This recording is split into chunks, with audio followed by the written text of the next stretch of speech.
Hello friends, welcome to my channel study vlogs with Shivendra. आज है 17 मार्च 2022। आज हम लोग बात करेंगे 17 मार्च 2022 के मोस्ट इम्पॉर्टेंट क्वेश्चंस के बारे में। पूरी वीडियो ध्यान से देखिएगा। यदि वीडियो आपको पसंद आए तो प्लीज़ वीडियो को लाइक, शेयर एंड सब्सक्राइब कर दीजिएगा और साथ ही साथ बेल आइकन को भी प्रेस कर दीजिएगा, जिससे कि आने वाले वीडियो के नोटिफिकेशन आपको मिलते रहें। चलिए शुरू करते हैं आज के क्वेश्चंस को। उससे पहले कल के क्वेश्चन को देख लेते हैं। कल का क्वेश्चन था हमारा कि प्रभा नरसिम्हन के पहले कोलगेट पॉमोलिव इंडिया लिमिटेड के सीईओ और एमडी कौन थे? तो वो राम राघवन थे। ठीक है, प्रभा नरसिम्हन के पहले ये सीईओ और एमडी थे। सेकंड क्वेश्चन था हमारा कि साहित्योत्सव 2022 में कितने विजेताओं को साहित्य अकादमी पुरस्कार प्रदान किए गए थे? तो कुल 24 विजेताओं को साहित्य अकादमी पुरस्कार प्रदान किए गए थे। ओके, चलिए नेक्स्ट अपना आज का क्वेश्चन देख लेते हैं। आज का पहला पॉइंट है, विश्व उपभोक्ता दिवस कब मनाया जाता है? तो यह 15 मार्च को मनाया जाता है, विश्व उपभोक्ता दिवस। अच्छा, इसका उद्देश्य क्या है? इसका उद्देश्य है कि उपभोक्ताओं को उनके अधिकारों के प्रति जागरूक करना। इसीलिए ये दिवस इसीलिए मनाया जाता है कि उपभोक्ताओं को उनके अधिकारों के प्रति जागरूक किया जाए। अच्छा, इसकी थीम क्या रखी गई है?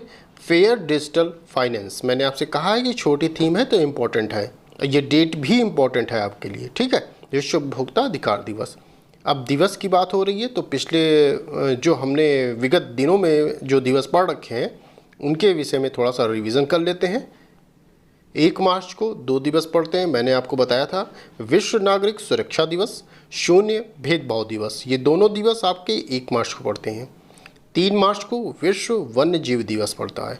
8 मार्च को मोस्ट इम्पॉर्टेंट है, ये मैंने पहले भी बताया है, अभी भी मैं बता रहा हूँ कि अंतर्राष्ट्रीय महिला दिवस 8 मार्च, ये मोस्ट इम्पॉर्टेंट है। इसकी थीम भी इम्पॉर्टेंट है।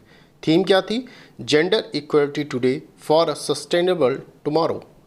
नेक्स्ट है 9 मार्च को क्या है? धूम्रपान निषेध दिवस।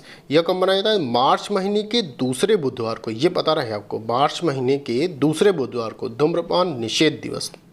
10 मार्च को विश्व किडनी दिवस। ये कब मनाया जाता है? मार्च के दूसरे गुरुवार को मनाया जाता है। ओके, इसकी थीम जान लीजिएगा, किडनी हेल्थ फॉर ऑल। 14 मार्च अंतर्राष्ट्रीय गणित दिवस। अभी हमने कल ही इसकी चर्चा की थी। अंतर्राष्ट्रीय गणित दिवस 14 मार्च को। थीम क्या रखी गई? Mathematics unites. अब देखिए, चूँकि मार्च महीने में आप देख रहे हैं चीज़ें बढ़ती जा रही हैं, दिवस जो है आपके बढ़ते जा रहे हैं, इसीलिए मैंने आपसे कहा था कि दिवस का एक जगह आप A4 पेज को हाफ से फाड़िएगा और उस पर सिर्फ लिखिए दिवस और महीना उस पर नोट कर लीजिए कि मार्च है, फरवरी है, कौन सा महीना। जैसे मार्च महीना इस समय चल रहा है, आप मार्च वहाँ पर डालिए और जितने भी दिवस हैं वो क्रमबद्ध तरीके से सीरियल वाइज आप लिखते जाइए। और जिस दिवस की आपको लगता है कि थीम इम्पॉर्टेंट है, वो मैं बता भी रहा हूँ आपको कि थीम इम्पॉर्टेंट है। अगर आपको एक्स्ट्रा और लगता है कि हाँ ये भी थीम लिखनी चाहिए, तो वहीं आप थीम भी लिखिए, डेट लिखिए, कौन सा दिवस है, प्लस थीम, ये 3 चीज़ें आप उसी समय वहाँ पे लिख लीजिए। ओके, चलिए नेक्स्ट पॉइंट में चलते हैं। ये मोस्ट इम्पॉर्टेंट है आपका, ये जरूर याद रखिएगा, आने की प्रबल संभावनाएं हैं क्वेश्चन का। 75वां बाफ्टा अवार्ड 2022, इसमें देखते हैं किसको क्या मिला। पहली चीज़ कि बाफ्टा का फुल फॉर्म आप जान लिए, British academy of film and television arts, ये फुल फॉर्म है। बेस्ट फिल्म की बात की जाए, the power of the dog best film है। बेस्ट डायरेक्टर की बात की जाए तो जैन कैम्बियन है बेस्ट डायरेक्टर।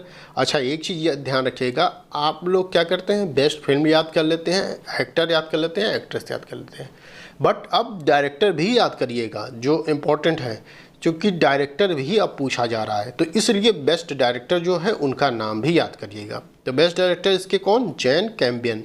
बेस्ट एक्टर की बात की जाए तो will Smith, most important. Okay, best actress की बात की जाए तो जोना स्कैलन। ठीक है, ये है। ये तो था देखिए 75वां बाफ्टा अवार्ड था। एक होता है गोल्डन ग्लोब अवार्ड, इसको भी दिया गया है। तो इसमें जो दिए गए, आपको याद करने की सहूलियत के हिसाब से मैं बता रहा हूँ, गोल्डन ग्लोब अवार्ड जो दिया गया है इसमें भी best film the power of the dog को माना गया है। बेस्ट एक्टर की बात की जाएगी तो उसमें भी विल स्मिथ को माना गया है।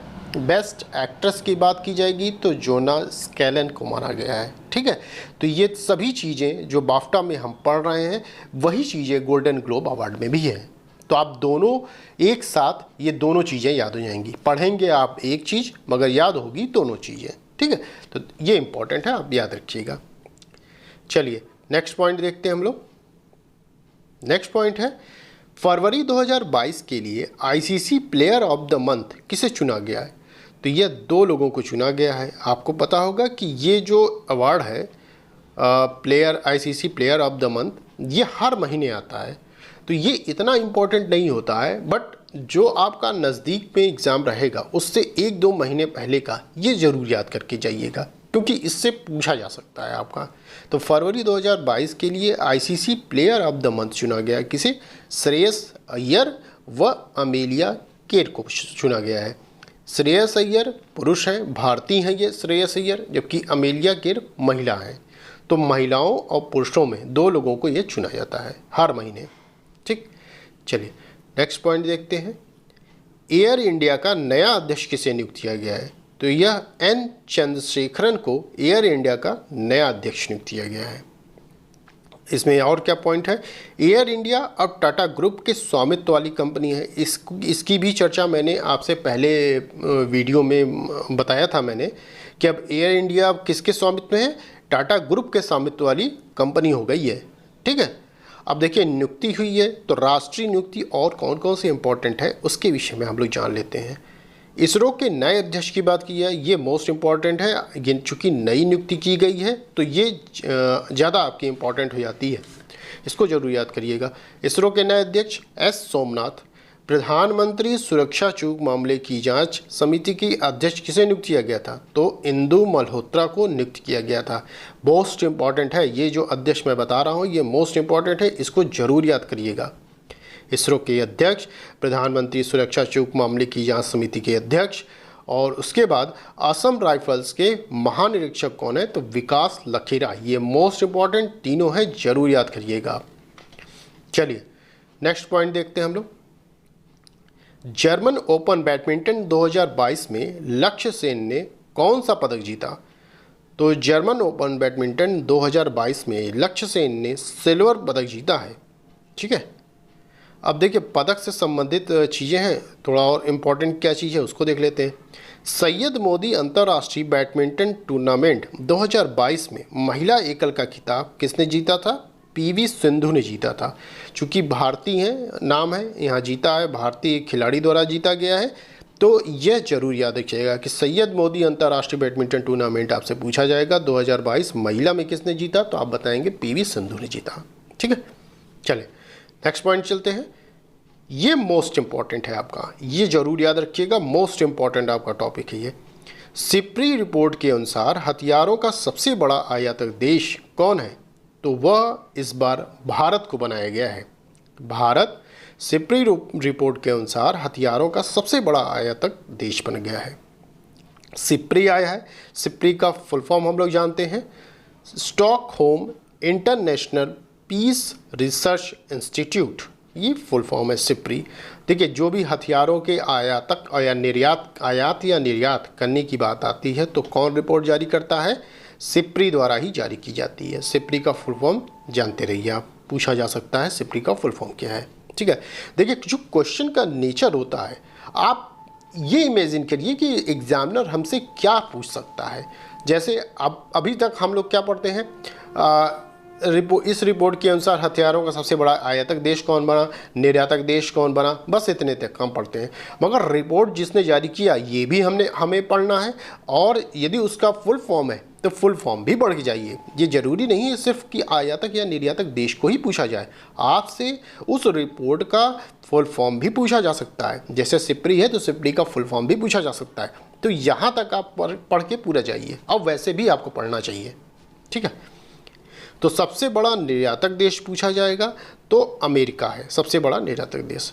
अच्छा, निर्यातक में भारत किस स्थान पे है पूछा जाए तो भारत 23वां सबसे बड़ा निर्यातक देश बन गया है। ठीक है, तो ये मोस्ट इम्पॉर्टेंट आपका क्वेश्चन था। चलिए नेक्स्ट टॉपिक देखते हैं हम लोग।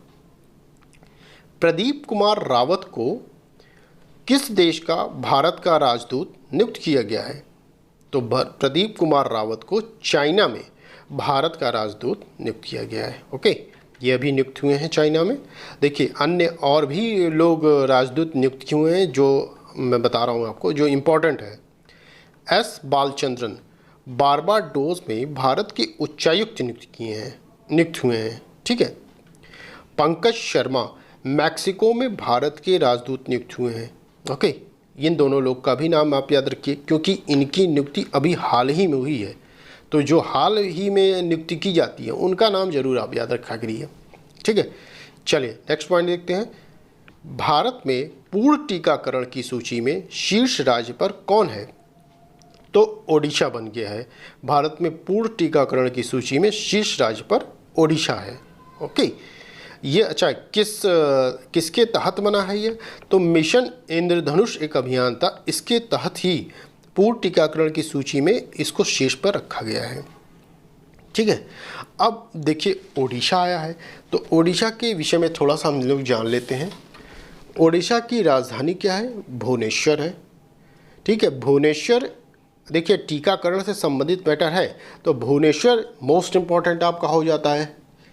भुवनेश्वर जो है कोविड-19 मुक्त होने वाला 100% कोविड-19 मुक्त होने वाला यह पहला शहर बना था।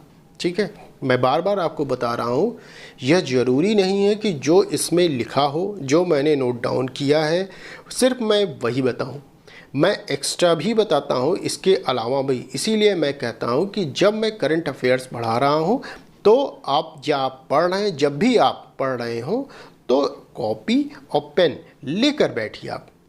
आप इसके साथ साथ जो मैं एक्स्ट्रा बता रहा हूँ उसको भी नोट डाउन करते जाइए। ठीक है, चलिए तो ओडिशा की राजधानी भुवनेश्वर को 100% कोविड-19 मुक्त होने वाला पहला शहर कौन बना था? भुवनेश्वर बना था। पहला राज्य पूछा जाए आपसे तो हिमाचल प्रदेश था पहला राज्य। ठीक है, मुख्यमंत्री कौन है? नवीन पटनायक जी हैं। झीलें पूछी जाए तो चिल्का झील मोस्ट इम्पॉर्टेंट ओडिशा की है। यह भारत में खारे पानी की सबसे बड़ी झील है, ये भी याद रखिएगा। इसके साथ ही साथ रामसर साइट में पहला यह चिल्का झील को शामिल किया गया था, यह पहला रामसर साइट थी। ठीक है, इस समय वर्तमान में रामसर साइट पूछी जाए तो 49 रामसर साइट इस समय वर्तमान में हैं। नेशनल पार्क की बात की जाए तो सिमलीपाल राष्ट्रीय उद्यान यहाँ का फेमस आपका नेशनल पार्क है। लोक नृत्य की बात की जाए तो छाऊ लोक नृत्य है यहाँ का। चर्चित स्थल की बात की जाए तो कटक, जगन्नाथ मंदिर, कोणार्क एंड पारादीप यहाँ के चर्चित स्थल हैं। ओके, चलिए नेक्स्ट पॉइंट देखते हैं हम लोग। एक अनोखे तरह का digital school health platform launch किया गया है। किस केंद्र शासित प्रदेश द्वारा? तो यह पुडुचेरी के द्वारा एक अनोखे तरह का digital school health platform launch किया गया। पुडुचेरी आपको पता है कि ये केंद्र शासित प्रदेश है। इस समय वर्तमान स्थिति में हम लोग के यहाँ 28 राज्य हैं और 8 केंद्र शासित प्रदेश हैं। ओके, ये भी याद रखिएगा। तो जब आप पढ़ा कीजिए थोड़ा सा आगे पीछे ये भी जान लिया गया क्या चीज़ें हैं हमारे यहाँ पे। ठीक, ये सब भी ध्यान रखिए। चलिए नेक्स्ट पॉइंट देखते हैं हम लोग। किस देश के पूर्व राष्ट्रपति रुपिया बांदा का निधन हो गया? ये किस देश के थे रुपिया बांदा? ये जाम्बिया के पूर्व राष्ट्रपति रुपिया बांदा का निधन हो गया। ठीक, ये किस वजह से ये मरे हैं ये भी याद रखिएगा कि यह कैंसर से इनका निधन हुआ है। अच्छा, इस समय मैंने निधन काफ़ी बताए हैं कि फला व्यक्तियों का निधन हो गया, तो निधन भी अगर आप कर सकें तो निधन का भी एक पेपर में आप बना लीजिए, A4 का हाफ से फाड़ लीजिए और निधन वहाँ बना लीजिए, फला व्यक्ति का निधन, फला व्यक्ति का निधन। ठीक, ये आपको दरअसल याद करने में आपको एक सहूलियत होगी। जिस दिन आप ये चीज़ करना सीख जाएंगे उस दिन आपको ही लगेगा कि मैं कितने अच्छे तरीके से उस चीज़ों को याद कर सकता हूँ और इजी तरीके से। एक साथ पढ़ने से अच्छा है आप पाठ के चीज़ों को पढ़िए। ठीक है, तो बस आज के लिए इतना ही। ये थे आज के top 10 most important question. I hope आपको वीडियो पसंद आई होगी। यदि वीडियो आपको पसंद आई तो प्लीज़ वीडियो को लाइक, शेयर एंड सब्सक्राइब कर दीजिएगा और साथ ही साथ बेल आइकन को भी प्रेस कर दीजिएगा, जिससे कि आने वाले वीडियो की नोटिफिकेशन मिलते रहें।